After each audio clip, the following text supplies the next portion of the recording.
Hello and welcome to the Women's World Cup Day 1 of the Roundup Show. It's me, Russ, Vernon, and I'm back again alongside my trusted colleague, Nicholas Jones, is alongside me today. Nicholas, how you doing, my friend? You okay? Yes, good evening, Russ. What a day full of unexpected results, which we'll get to in a moment. Yes, absolutely, Nicholas. Two games that took place today. Two host nations were involved in the game.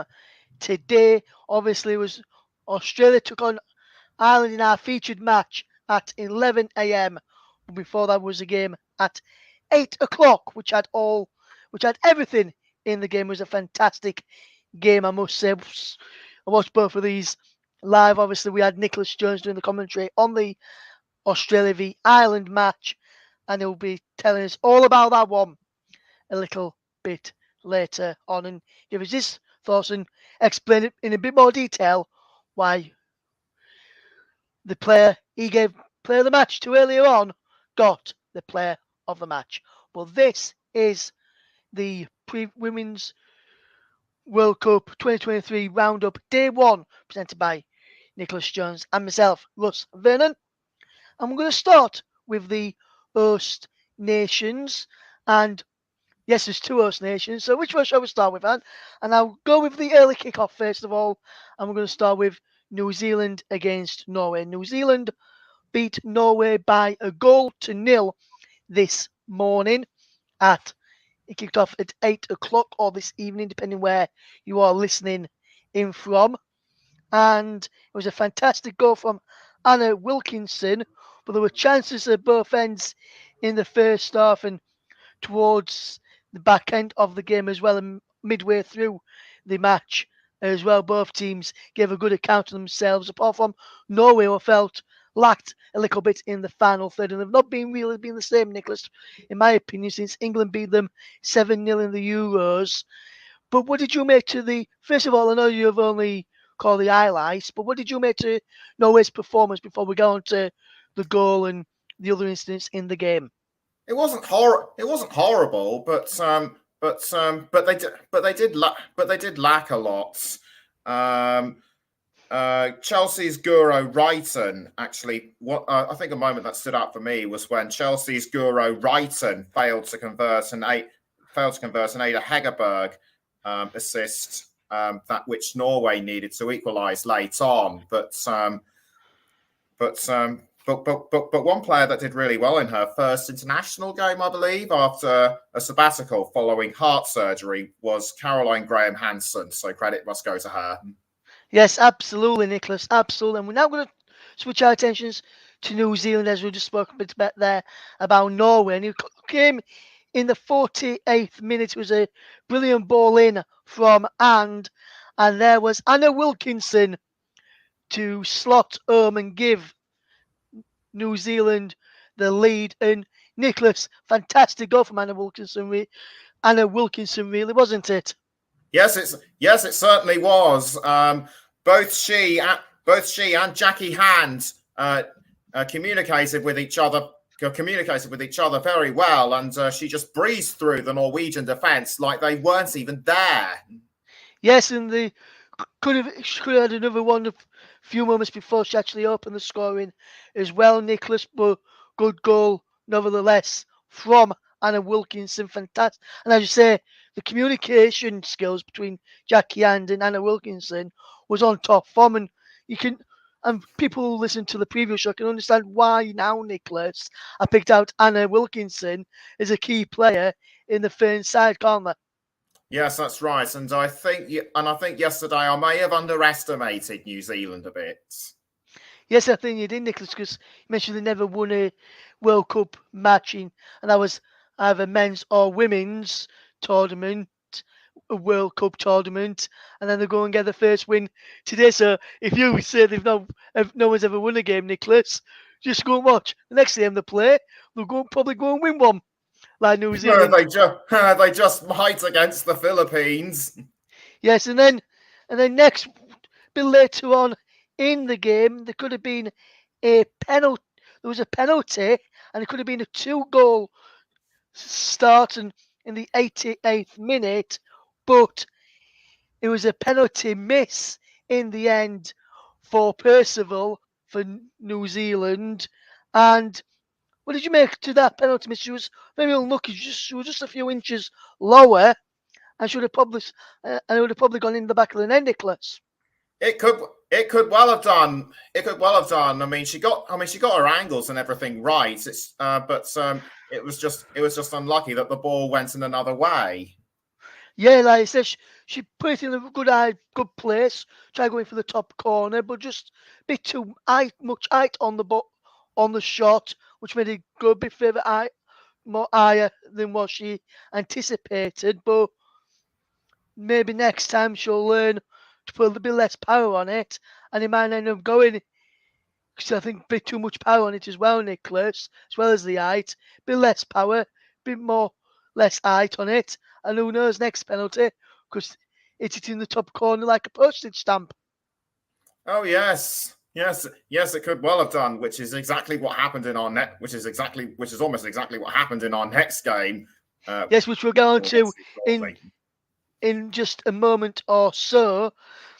And for me, Nicholas, I saw the as you know, and people have heard, I've seen both. I watched both of these games earlier. For me, the player of the match, she scored, she went off in the 86th minute, but Wilkinson was up there and was up there as well, who went off in the 94th minute. But the person I'm going to give it to, and I know she missed a penalty, but Percival had a really good game for me for New Zealand today. She took had a few decent efforts, linked up well with Anna Wilkinson, but then just couldn't convey the penalty. But on another day, as we mentioned, Nicholas, another day that could have easily gone into the back of the net and potentially won it. I know you've only seen the highlights, so you can't really judge much. But from the highlights, which players for you stood out for New Zealand or Norway? Three for New Zealand: Wilkinson, Hand, and Ria Percival. In terms of Norway, because of coming so close to that late equaliser, I'm going to have to give it to Guro Reiten. But because I also respect players who who come back onto the pitch after they've had a hard time recovering from illness, surgery, or from personal reasons or health or other. I would say my stand-up Norway player could well have been Caroline Graham Hansen. Yes, and Graham mentioned there, Nicholas. I knew about that myself when I was watching it earlier, and Graham Hansen, I thought she had a really good game for Norway today, but just couldn't find that. They couldn't just find that spark in the final third. Today, the Norwegians maybe, and hopefully for their fans and their team, they can find that in the next round of the group stage matches. Now we're going to switch our attentions. That was Group A in the Women's World Cup. Now we're going to switch our attentions to Group B, and there was the game that our man to the side of me just there was the man privileged to cover this game for us here on the commentary hub. Nicholas Jones is our man, and he previously covered the game between Australia and Ireland, and it was a good game, this one, Nicholas. I thought both teams played really well. You saw what Ireland did, because first of all, with Australia, you know that they like to get in behind teams and cause teams quite a lot of problems. But Ireland stopped that from happening, and then Ireland's quality is getting upfield and getting shots in from McCabe and O'Sullivan. Ireland weren't able to take those chances and weren't able to score many of those opportunities. So both teams, for me, Nicholas, in this game decided to, I think for me, they cancelled each other out, and there weren't that much in terms of action in the goal mouth. Both teams had chances. And what I like from Ireland, Nicholas, and we'll speak about Australia taking the lead in a minute in the penalty decision in a minute. But what I liked from Ireland, Nicholas, after they got a goal down, and towards then when they needed to get a goal back to get back into the game, they were pushing players forward and were just unlucky in the final third, and nothing was dropping for them inside the penalty area. What did you make to the match? And is your assessment similar to mine with regards to Ireland later on as well? McCabe and O'Sullivan might have taken most of the glory for Ireland, but credit must also go to two other forwards, Kyra Carusa and Marissa Shiva. They did they did they did really well up front, and they actually benefit and they benefited from their teammates. It was just a pity for them that they. It was just a pity for particularly Carusa that she couldn't convert anything into a goal, and and also when I think it was Shiva who came off the pitch, she was she was very disappointed, almost in tears, and I have to say my heart went out to her. Yes, absolutely, Nicholas. Absolutely, my friend, and very interesting to hear your thoughts there. We're just going to touch upon one of the moment that happened. There was a penalty awarded for Australia in the second half. It came in the 52nd minute, nudge into the back, and at the time, and I still think it. So now, Nicholas, be interested to get your thoughts on this.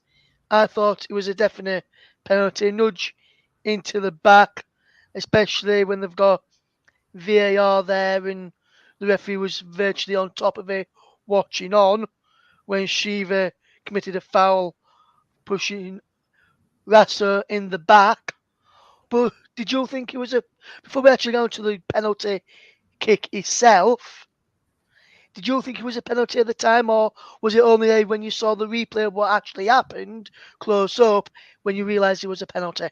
I think it was after the replay I saw on the monitor that I realised it was a penalty, because I wasn't actually sure whether it was at the time. I couldn't even see where the referee's hand was, but that was probably just me. Yes, we'll now touch upon the penalty, and it was Steph Casely who converted the penalty emphatically, and it was a superb penalty straight into the top corner. And for me, Nicholas, I don't like to dig players out here on this channel that much, but I'm going to dig out Blossom in the Ireland goal, because when you saw Kaylin running up to take the penalty, run up to take the penalty, there was only one way she could go via her body language, was the way she went. I was surprised that she went the Irish goalkeeper went the opposite way, but nevertheless, it was a fantastic penalty from Kaylee to give Australia a 1-0 lead. And Nick, what did you make of the penalty kick being taken? Fantastic penalty, wasn't it? Yes, it certainly was. And as I said in commentary, Catley knew what she was doing, and it went straight up into the postage, stamp part of the net, which you so described in which you so described earlier. But that was, I think, in my opinion, only some kind of small consolation because of the severe blow dealt to the Matildas when Sam Kerr had to withdraw from the game due to a calf injury. She will also miss their next game against Nigeria.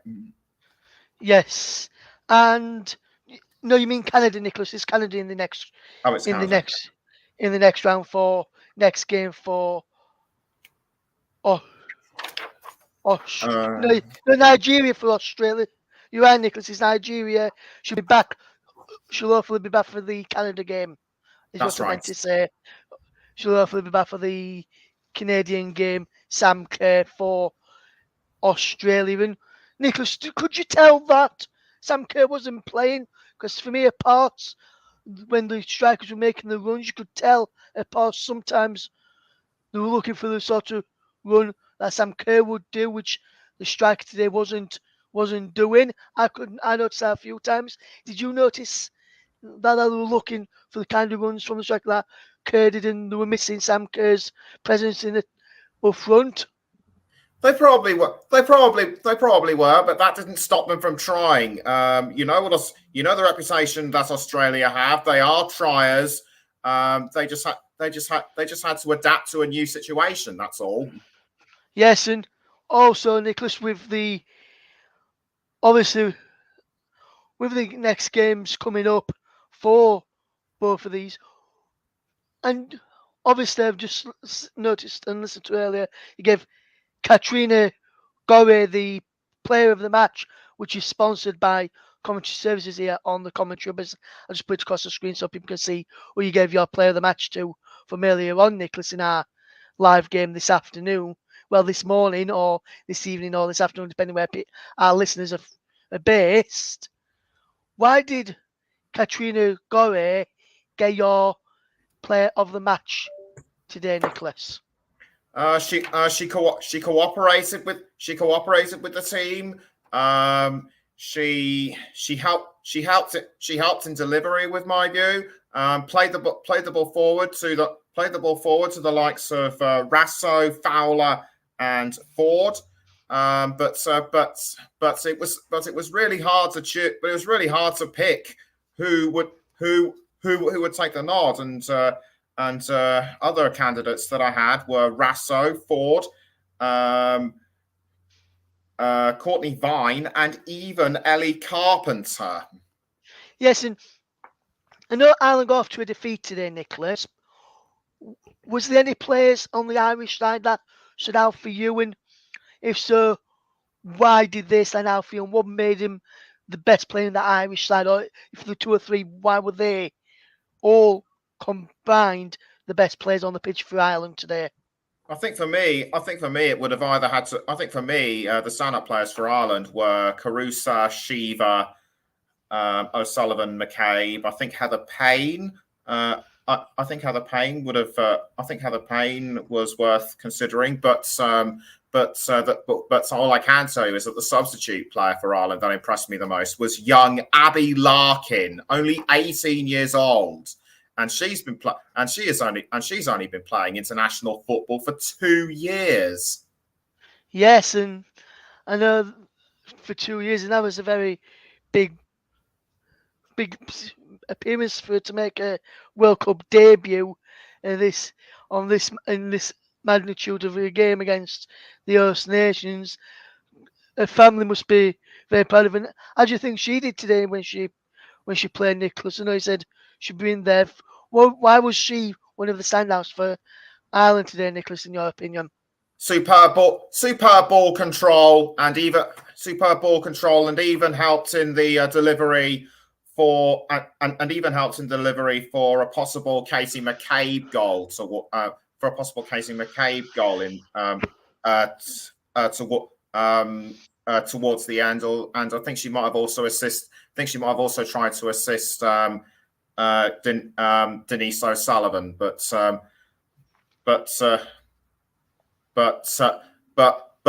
well done to her and the rest of the team. They should not be discounted either. Even Courtney Brosnan,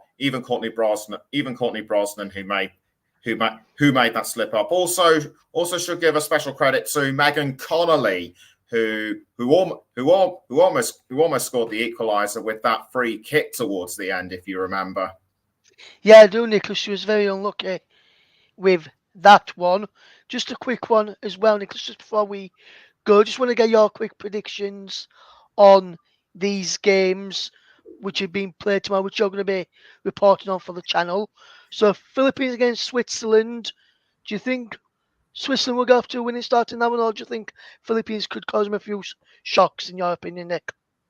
We'd think that somebody like Switzerland. We think that someone like Switzerland could beat the Philippines, but given what happened earlier today between New Zealand and Norway, there is a chance that the Philippines could